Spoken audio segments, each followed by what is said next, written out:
This is the Coach Bryan Moore Show with Opelika head football coach Bryan Moore. And now with Coach Moore, the voice of the Bulldogs, Van Riggs.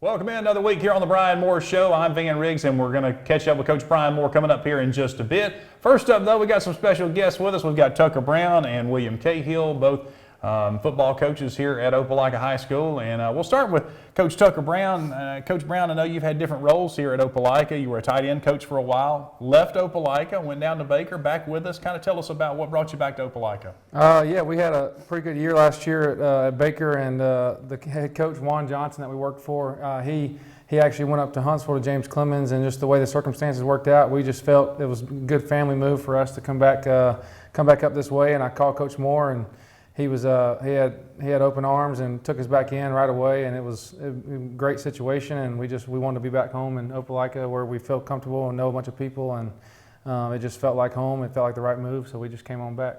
Yeah, and you were familiar with this area. You went to Auburn University, played tight end for Coach Malzahn, and I know your wife's involved with the schools as well, right? Yes, sir. She teaches math. She helps with the cheerleader squad, and she also coaches soccer in the spring.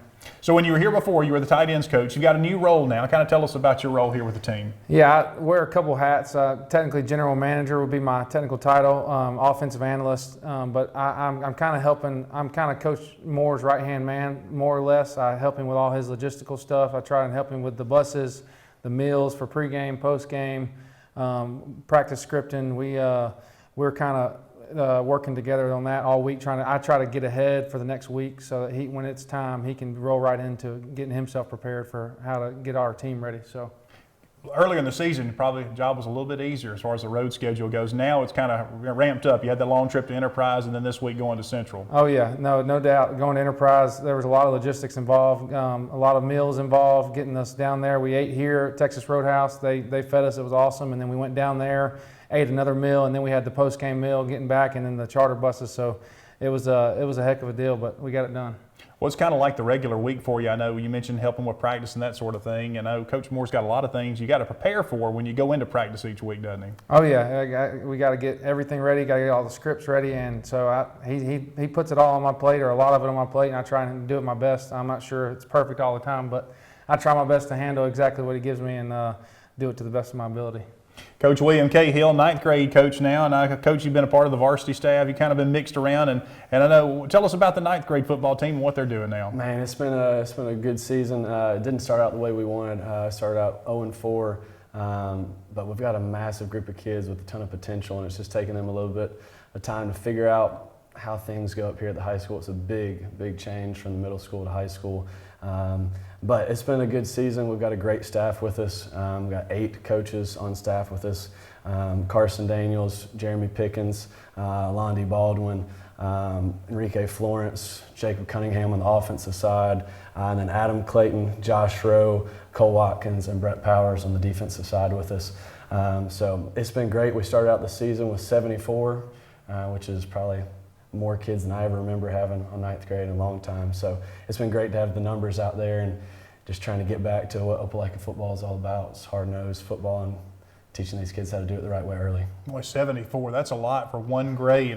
Maybe a record for Opelika. And hopefully all those guys can carry over to next year. How do you kind of get the guys involved? I know there's some mixing and mingling with the varsity at times. Yeah, so this year Coach Moore and Coach Brown have done a great job just kind of mixing our pre-seasons together. So in the spring, we would alternate days. So freshmen would go Monday, Wednesday, Friday, and the varsity coaches would be out there. So for the new freshman coaches, it was a great learning experience for them as they learn the scheme, or just kind of a refresher of what Coach Moore was expecting for the program right here in the summer. It was the same thing. The varsity coaches are down there with the freshman coaches, getting to know the kids, and then also just helping lay the foundation for things to come. But it's been great.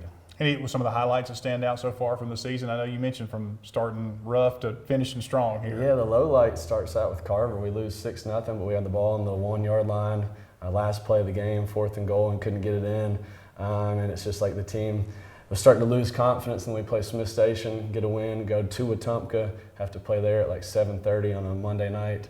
And then we come back here last week and play Auburn and beat them 34-28.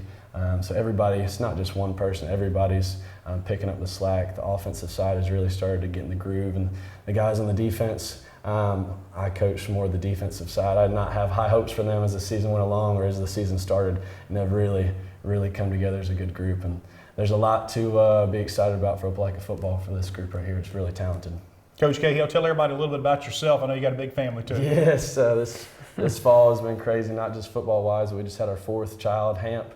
My wife Caroline and I have been here for this is our 5th season here. We've got Henry, Mary Claire, Callie, and Hamp, all 5 and under. But like I said, this is my 5th year here. I've been a couple different schools in Georgia, Beauregard. I actually went to Auburn just a couple years before, Coach Brown. So this is our home. We love it here. We love working for Coach Moore and Ms. Fisher and Dr. Davis now. So this has been a blessing to me in this school system, and any little part I can do to make this place better is what I'm here for. Yeah, Coach Brown didn't leave out the kiddo, did we? Oh yeah, I guess I did leave out the kid. We had our first kid, and so that also played into our decision coming back. Yeah. It's closer to home. We're both from Birmingham, so we had Hank back last November in the playoffs, and then so he's about to turn a year in a month here. So we're getting pumped up for that. Yeah, time flies. No doubt. Enjoy it. No Coach doubt. Brown and Coach Cahill, and we'll continue with Coach Bryan Moore Show. Head Coach Bryan Moore will visit with us when we come back.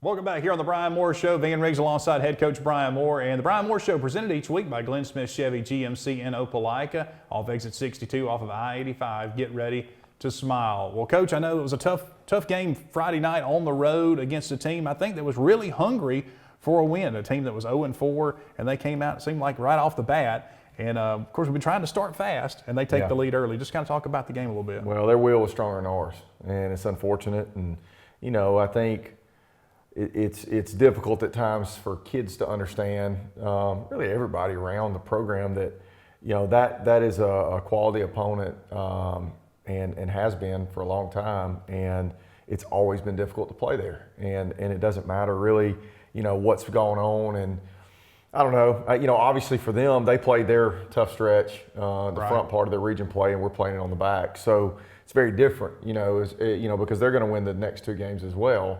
And so, you know, for us, it's disappointing, you know, and it's my job to help us understand better, you know, what's to come, how difficult it is to go on the road. It was our first true road test, you know, going all the way down there. I thought we handled it well as far as how we looked. You know, I'm always looking for cues and anything like anybody is about how we're going to play, you know, because I don't know when we're going in the ball game. I mean, you know, our kids kind of go through the same basic structure all week. It's hard to tell. I mean, some practices are better than others. You know, our Wednesday was just okay, but I thought our preparation, the way that we ate lunch together, you know, drove down, we were there early, everything was smooth sailing. We were on time. All the restaurants were right on time with our food on the table and everything ready to go. I thought pregame was good, and I even thought it was our best, right before kickoff, I thought it was our best warm-up. I mean, you know, we do a lot of good versus good, a lot of what we call mixed group. Like, we don't just go out there and just start playing. Like, we have gone through inside period and some real physical portions of prep, and I thought that was good. And I don't know, I think it was one of those deals where, you know, the positive is our kids believe that even if we're down, we can come back. But I think sometimes you sort of lean on that and you say, well, it's okay that it's 14-0. You know, we'll come back. We've come back in 6 games this year or whatever. And I think it just was to a point where, you know, we couldn't do that. And then, you know, we made it 14-7. We're going to halftime. It's spitting rain. And we didn't handle that great either. But we did get the ball in the second half, but we went 4 and out. You know, 4th and 1. I'm like, you know, Blake Johnson's going to make a yard, you know, and so I call that even if we're on our own 20, probably in reality, because I think we can do that. We had run the same play at the goal line with him, and he walked in the end zone, you know, 6 or 7 snaps earlier before half, and you know, and that's my fault. The decision to do that at the 40, they drive and score, and then we throw a pick 6, and it makes it 28-7. And you're like, wow, this thing is unraveled on us. And we're okay. We didn't do a very good job of handling the momentum swing. And again, it's my job to make sure our team understands both who we're playing and then the ebbs and flows of games. And I will say this: our response has been good. We're frustrated and disappointed in ourselves and in the product we put out there for Opelika. We didn't represent our school. We didn't represent our families. We didn't represent our program the right way. Because in my 2 years, nothing like that has happened. Everything's been either win or it's 3 points here or there. I mean, we've been in every ball game, and so that was disappointing. But we'll right the ship, and we better pretty quickly for what we have to come this Friday.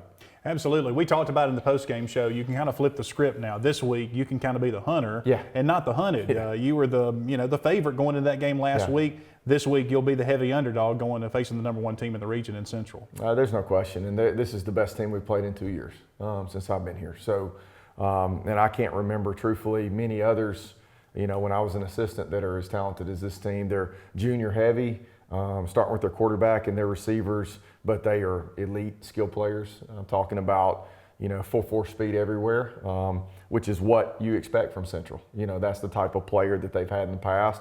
They're significantly better than they were a year ago. I mean, this team beats the team from Central a year ago by 20 or 30 points. They're that talented, I think. Yeah. And, we'll have to go and challenge them. But I think what people have done, and Opelika really never has, both, again, last year when I was here as the head coach, and also as an assistant in years past, is we've never backed down. We've always played Central tough and understood how good they are and how well coached they are, and we respected them, but we went after them. We lined up and played, and we have good players too, and so, but we can't give them a bunch of possessions. If it's if they're in the 30s or 40s scoring, it's going to be tough. Right. It'll have to be like last year and be low scoring, and we have to handle the clock and the possessions and the play count and all that stuff to win. But again, we're excited about the opportunity, man. I mean, this is, we don't shy away from that. We're excited about being able to play the number one team in the state on the road. Yeah, they can be really difficult to defend because they're so good passing the football, but they can slip a run in on you, and it can be a touchdown breaker. Yeah, I mean, several games this year, they've been over 40, sometimes 50. It was 56-7 or something at halftime with Dothan. Anyway, it happens quick. And so you're right. I mean, they'll throw it on you, and everything's an RPO. And so it's typically 3 or 4 wide. They'll a lot of times play a fullback in there with a really good running back, 2 different running backs that are really good players this year. And then a quarterback that can run it, doesn't want to a whole lot because he doesn't have to. I mean, he pull it out of the belly of the running back and snap one of those slants or goes, or I mean, he's throwing inside fade to the field, and it's literally a 55-yard throw. He threw a ball against Dothan in high school. I've not seen a throw like that. It was probably 50 yards to the back corner on the money. I mean, he's a special player. Obviously, his brother's a special player, and he is as well. But you're right. The run game is extremely balanced. And they just do a lot well. They're really good in the kicking game as well. I think the field goal kicker made 3 field goals in the first half against Carver, left-footed kid who'll kick in the end zone some. So we won't have a huge advantage with Reese. We'll have to win that phase, but we won't have a huge advantage because of him. And then obviously defensively, with the Lyles kid, the defensive end, that's an SEC player, the most sudden. He was the best player that we played last year as a junior. And so coming back this year is just a lot of pop, a lot of ball get off. And so we'll have to have a plan for him. We did last year. And, the game, like I said, last year went how we wanted it to. We controlled the pace of the game, and we'll have to try to do that again. Yeah, your final 2 games, I think Central and Carver are kind of similar in what they want to do. They want to throw the ball a lot, sneak in a run on you. So you kind of prepare for the same thing almost 2 weeks in a row. Well, thankfully, and like Adam has been saying, Coach Massey's been saying, we've literally played everything so far. I mean, whether it's single wing or wing tee or 5 wide or a bunch of tight end wing stuff that we've played as well. It's been really the whole gamut of things that we've dealt with. And so you're right, these last 2 weeks, it's more 4 and 5 wide, 10 personnel, sometimes 20 with the fullback, but not very heavy. Only, I think, 10 plays of 2 tights. So that's it on the whole season. So a lot of spread. They're going to make you defend the whole field, 53 in the third, and then they're going to throw it over your head, both them and Carver. Elite quarterbacks, the last 2. The best 2 quarterbacks we've seen, I think. I mean, the kid from Auburn is really good too. And so we've seen a lot of good ones. But these next 2 are dual threat guys. They have the best skill, Central that we've seen. So again, but it makes it fun. You're right, man.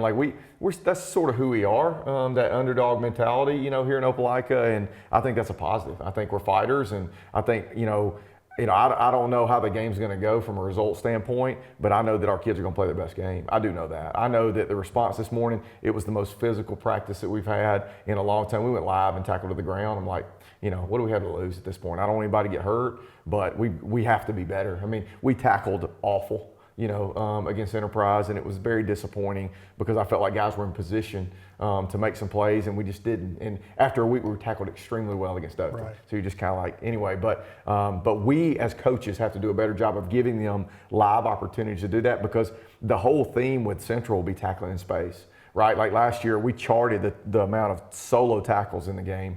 And we said if we can get to a dozen solo tackles where I'm just me and that guy, and you get him on the ground, that counts. And we've had a mistake after that game because we made, I think, 13 solo tackles. But we're putting those numbers out there again because that's what it's going to take. You're going to be one-on-one with an elite athlete. Can you get him on the ground? You're not going to be able to dive on the ground or just grab at him. You're going to have to tackle and roll like we teach, but it'll be a lot of fun. And like I said, I really feel like we're going to play well, and our kids are going to rebound and bounce back.